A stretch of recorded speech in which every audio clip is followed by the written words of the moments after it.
कि वो गुजरात के कातिल भारतीय जनता पार्टी और शिवसेना की सरकार आ जाएगी।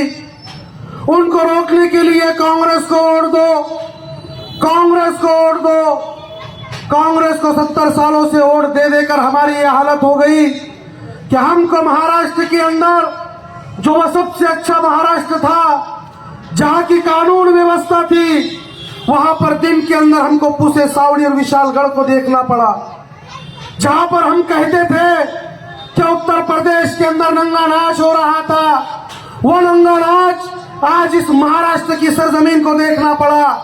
अगर इसकी कोई वजह है तो वही कांग्रेस है कि अगर कांग्रेस वो गुजरात के कातिल को उठाकर जेलों में डाल देती तो गुजरात के अंदर हमारी मां बहनों की अस्मत रेजी नहीं होती। बाबरी मस्जिद की शहादत इसी कांग्रेस के दौरे इख्तियार में मिली। रात के अंधेरों में ताले को खुलवाया गया, मूर्तियों को रखवाया गया। जहां पर 650 साल तक हय्या अलस सलाह हय्या अलल फलाह की सदाएं गूंजती थी, वो बाबरी मस्जिद की गुम्बदों के ऊपर वार किया गया। क्या हुआ? मुजफ्फरनगर के फसाद किए गए। अरे कांग्रेस के जरकरीब गुलामों, सुनो, वो राजीव गांधी भी चुनकर नहीं आता था, वो एहसान जाफरी गुजरात से चुनकर आता था। उसके मोहल्ले के अंदर घुसकर वहां पर मुसलमानों के नंगा नाच किया गया, हमारी बस्तियों को जलाया गया, हमारे साथ में अस्मत रेजी की गई।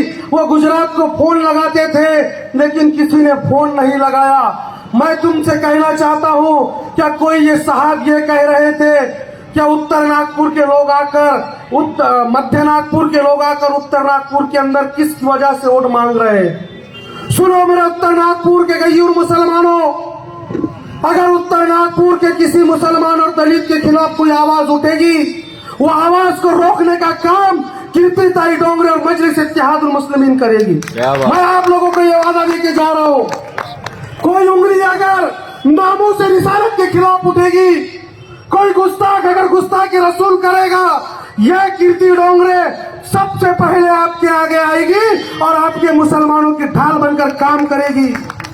जिस तरह से काम दादरी पर ओवैसी ने किया, बाबरी पर ओवैसी ने किया, अखलाक पर ओवैसी ने किया, पहलू खान पर ओवैसी ने किया, मॉब लिंचिंग पर ओवैसी ने किया, हिजाब पर ओवैसी ने किया, बुलडोजर पर ओवैसी ने किया, तमाम मसलों पर जब ओवैसी ने आवाज उठाई तो आने वाली 20 तारीख को पतंग का वोट भी उसी ओवैसी को देना जिसने तुम्हारे हक की आवाज संसद में लड़ी थी। वह कमिटमेंट का जब बिल आया तो हमारे उलमाओं ने कहा था कि भारतीय जनता पार्टी को रोकने के लिए महाविकास आघाड़ी को वोट देना।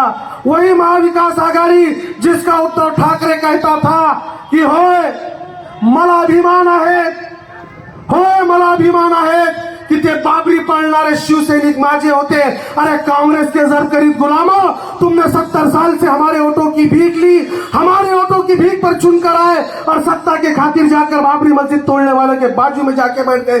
कौन बी टीम है?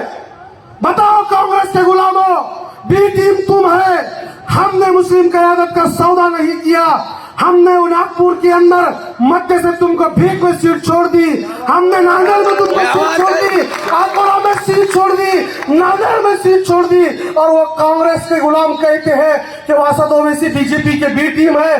अरे हम किसी की बी टीम नहीं है, हम अगर किसी के लोग हैं तो आका मद्दी ताजदार मदीना मोहम्मद मुस्तफा सल्लल्लाहु अलैहि वसल्लम के गुलामों के गुलाम, गुलामों के गुलामों के गुलाम है। और हम यहाँ पर कयादत करने आए हैं, हिस्सेदारी की बात करने आए हैं। वो हमको हिसाब दिखा रहे कि 50-60 वोटों में चुन के क्या आ जाएगा। अरे मुसलमानों, तुम उस वक्त भी नहीं मिटे जब तो हम 313 की तादाद में थे। आज तुम उत्तर नांदेड़ में, आज तुम उत्तर नांदेड़ में 1 लाख के पार है। लगाओ एक नारा, तेरा मेरा रिश्ता क्या, तेरा मेरा रिश्ता क्या। सुन लो कांग्रेस के गुलामों, वो रिश्ता इसलिए कि जब तुम्हारे पप्पा आमदार साहब थे और नामों से रिसालत की बात आई तो कोई मर्दे मुजाहिद सामने नहीं आया।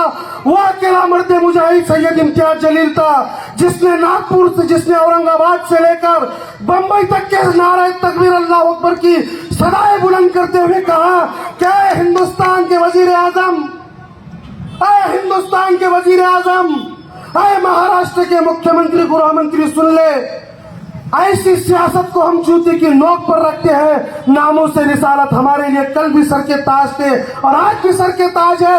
तुमको इस गुस्ताखे रसूल को जेलों के सलाखों में डालना होगा, वो नितेश राणा को जेलों के पीछे डालना होगा, लेकिन वो अबू आसिम आजमी, वो अमीन पटेल, वो असलम शेख, वो रईस शेख, वो अब्दुल सत्तार, वो हसन मुशरीफ कहाँ घुस गए थे नामर्दो? ये तो तुम्हारे और मेरे आका जिसके सत्ते में दुनिया बनी, जिसके सत्ते में दुनिया का निजाम चल रहा, तुम उसके नामों से रिसालत की बात करने नहीं आए तो तुम आम मुसलमानों की क्या बात करोगे? जो लोग कहते हैं कि हालात खराब है, अरे हालात खराब थे तो पप्पू को बोलना अमेठी छोड़ के तू वायनाड क्यों गया? क्या बात है? मुसलमानों की भीख पर चुनकर आया। अरे तेरी जो परंपरागत सीट थी वहां पर जाना था जहां पर तेरे पप्पा लड़े थे। पप्पू, तुझको कांग्रेस को मुसलमानों की हाय लगेगी। तूने अल्लाह के घर की सदाई को तोड़ा था, तूने वहां की आवाज बंद की थी, इसके लिए तू यूपी से भी हार गया। अरे तुम कांग्रेस छोड़ छोड़ कर जा रहे हो और इल्जाम लगाते हो मेरे सदर के ऊपर। अरे राका मद्दी की शरीयत के लिए दीवानों की तरह लड़ रहा था। कौन था जिसने तबरेज अंसारी की बेवा को दिया? अरे जहांगीरपुरी के अंदर, वहां पर जब रमजान के अंदर रामनवमी के जुलूस में नंगा नाच हुआ, रमजान के मुकद्दस महीने में असर की नमाज हैदराबाद से पढ़ के निकलता है, रास्ते के अंदर इफ्तार करता है, और जहांगीरपुरी के मुसलमानों को हिम्मत देने का काम किसने किया? तो वो मेरा और आपका कायद बैरिस्टर असदुद्दीन ओवैसी था।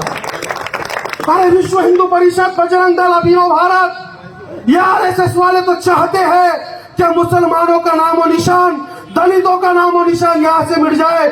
जो हक तुमको बैरिस्टर बाबा साहेब अम्बेडकर ने वोट डालने का देखेगा, उसको समझो मेरे मुसलमानों, समझो मैं तुम्हारे इत्तेहाद की भीख मांगने के लिए आया हूँ।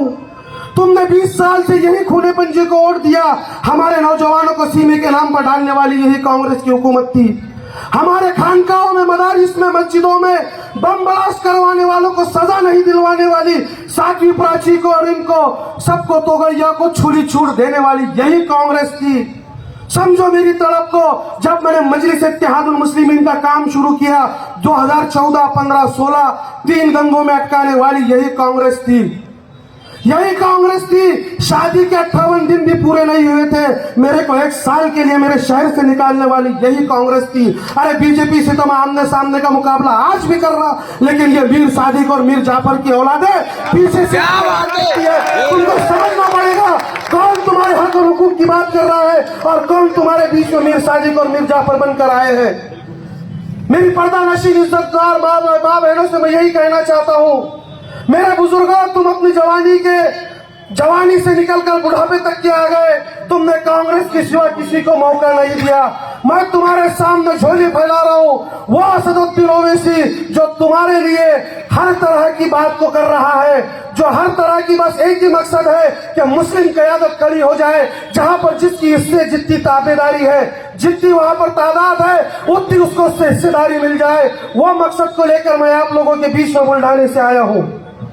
आप किसी के बहकावे में मत आना। आने वाली 20 तारीख को सिर्फ इसलिए आपको वोट देना है क्या है ओवैसी, तूने हमारे वजूद की लड़ाई लड़ी, तूने नामों से रिसालत की लड़ाई लड़ी, तूने वक्फ अमेंडमेंट की बात की, तूने मुसलमानों की स्कॉलरशिप की बात की, नजीब की बात की, रोहित वेमुला की बात की, तबरेज अंसारी की बात की, तो उसके खातिर कलमे वाली बुनियाद पर, यह कलमे वाली उंगली से आने वाली 20 तारीख को पतंग के सामने का बटन दबाकर यह कीर्ति डोंगरे को आप मजबूत बनाइए।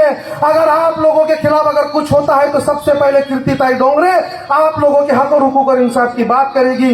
यही उम्मीद लेकर मैं आप लोगों के बीच में आया था। आप जाते जाते सिर्फ इतना कहूंगा, ऐ अर्श वाले, मेरी इज्जत को सलामत रखना। फर्श के सारे झूठे मक्कारों से मैं उलझ बैठा हूँ। वो आखिर दावाना वल्हम्दुलिल्लाहि रब्बिल आलमीन। तकबीर, अल्लाहु अकबर।